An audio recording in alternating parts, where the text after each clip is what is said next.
Nessa aula, vamos falar sobre os componentes stateful. O que são componentes stateful? São componentes basicamente que possuem estado. E o que isso que significa? Significa que a gente consegue manipular essas informações dentro dele mesmo, sem a necessidade, basicamente, de receber essas informações. Então, a gente vai customizar esse nosso card, que a gente já tinha utilizado anteriormente, para ele fazer algumas requisições e a gente conseguir exibir essas informações na tela.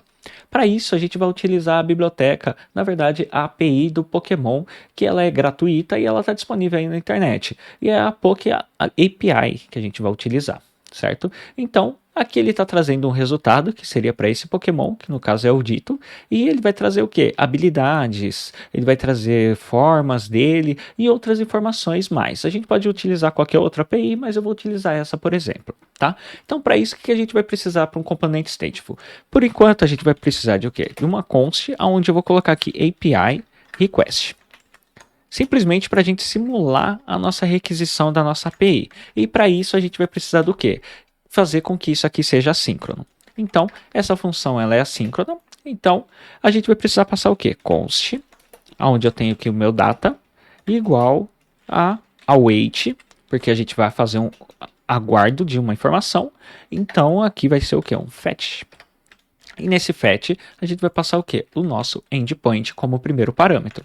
Então, esse vai ser o nosso primeiro endpoint e em seguida a gente tem aqui o nosso path. Pronto, a gente já tem essa informação aqui. E se a gente fizer aqui o console.log, deixa eu só mandar essa informação para lá. A gente dentro do código e a gente tem aqui, simplesmente eu vou ocultar, aqui console log, então o data. Certo? Mas para isso aqui executar, eu preciso do quê? Eu preciso de um gatilho, eu preciso de um mecanismo que faça com que essa função seja disparada assim que eu atualizar o meu componente. E para isso a gente tem o quê? No Function Component, a gente tem os hooks. E um deles é o quê? User Effect. User Effect, ele vai trazer para a gente já a configuração para a gente fazer isso.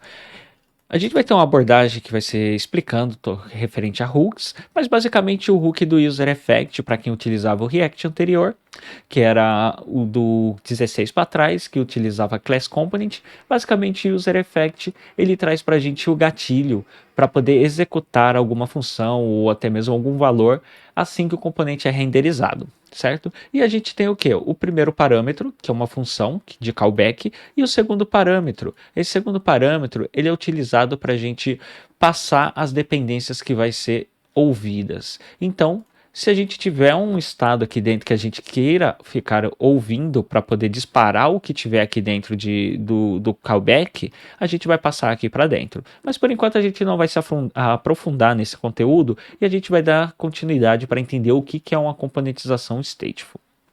Basicamente, aqui eu já posso chamar o meu API request. Feito isso, aqui eu já consigo ter a informação que eu preciso para o meu componente, certo? Então, eu tenho aqui a informação dos headers, né? Mas eu não tenho basicamente a informação de fato do que eu preciso. Por quê? Porque eu preciso fazer uma pequena conversão de dado. Então, vou colocar aqui const. E esse const vai ser o quê? Response. E vai receber o quê? O data.json. Feito isso, a gente já pode ter aqui o nosso response. E esse response vai ser uma promise pending. Por que uma promise pending? Porque eu estou fazendo aqui um await. Então, para chegar nesse ponto aqui, eu também preciso de um await. Prontinho. Botei um await aqui. Agora ele vai responder a minha promise. De fato, com as informações que eu preciso, que é a habilidade, formas, o índice de game e assim por diante. Beleza, mas e aí, como que eu vou conseguir consumir essa informação no meu HTML? Bom, basicamente a gente vai precisar trabalhar com outro hook. E esse outro hook vai ser o quê? Use state.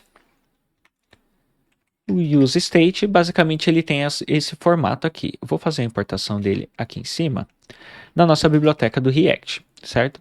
Então, no meu estado inicial ele vai ser o quê? Ele vai ser um objeto e dentro dele eu tenho aqui o state e o setState. O que são esses dois parâmetros dentro desse array? Basicamente eu tenho o quê? O valor que eu vou utilizar. Então esse aqui é o valor de leitura e esse aqui é o valor de escrita. Como assim valor de escrita? Basicamente, eu usando essa variável aqui de setState, eu vou setar qual que vai ser o valor que vai ter na minha leitura. Então, basicamente eu vou colocar aqui 7 Pokémon. E no state eu vou colocar como Pokémon. Certo? Então, como eu vou utilizar isso? Eu tenho o meu response e logo após dele eu vou colocar aqui 7 Pokémon e eu vou passar o meu response inteirinho para dentro dele. Certo?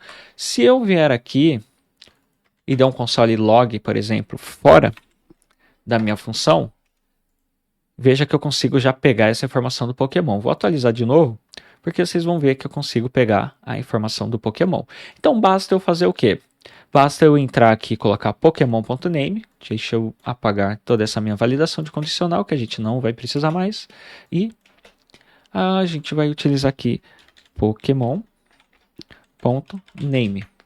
E voilà, a gente tem aqui o nome do nosso Pokémon, que ele é basicamente o Pokémon dito. E eu posso pegar a order dele. Então, se eu quiser trazer um Pokémon.order, a gente consegue trazer essa informação aqui também. Então, vou colocar só um traço aqui, só para separar. E aqui eu tenho... Opa, vamos voltar para cá. Eu vou colocar esse Pokémon.order aqui dentro também.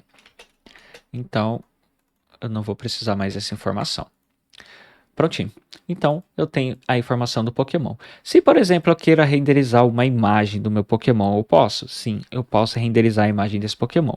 Vamos verificar aonde a gente encontra uma imagem dele. Eu tenho aqui o meu Sprites. Beleza. Eu tenho aqui nosso Sprite. O Pokémon, ele vai ter o que? Image. IMG. Beleza. E aqui dentro do src, eu vou passar as minhas chaves, porque eu preciso passar uma variável que vai ser uma string. Então, eu tenho aqui Pokémon.sprites. Aí eu preciso ver qual que é o sprite. Vou colocar o back default. Back underline default. Certo? E aqui a gente consegue ter o nosso Pokémonzinho de costas. Mas eu quero ele de frente, então acredito que seja front. Front default. Beleza, tá aqui o nosso dito, bonitinho aqui e aparecendo para todo mundo. Certo?